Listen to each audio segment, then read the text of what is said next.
আজকে তোমাদের সাঁওতাল বিদ্রোহের কয়েকটি অজানা তথ্য জানাবো, যে সাঁওতাল বিদ্রোহের পিছনে মেয়েদের বা নারীদের কতখানি ভূমিকা রয়েছে।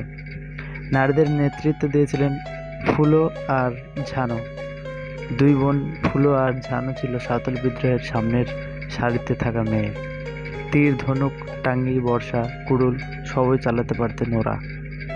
ফুলো ঝানোর সঙ্গে সাঁওতাল মেয়েরা রাতে শত্রু শিবিরে ঢুকে কুড়ুল দিয়ে কুপিয়ে জখম করেছিল 21 জন অত্যাচারীকে। এই ঘটনা তাদের তৎকালীন সংগঠনকে উজ্জীবিত করতে সাহায্য করেছিল। পরে এর প্রতিশোধ নিতে ব্রিটিশরা ফুলোকে তুলে নিয়ে গিয়ে ধর্ষণ করে হত্যা করেছিল, কেউ যাতে আর বিদ্রোহ করার সাহস না পায়।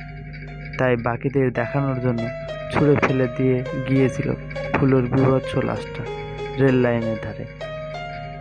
আমাদের সাঁওতাল জাতির কাছে ফুলো ঝানো চিরস্মরণীয় হয়ে থাকবে, এবং সম্পূর্ণ ভারতের কাছে বা সাঁওতাল জাতির কাছে এরা দুজন চিরস্মরণীয় হয়ে থাকবে।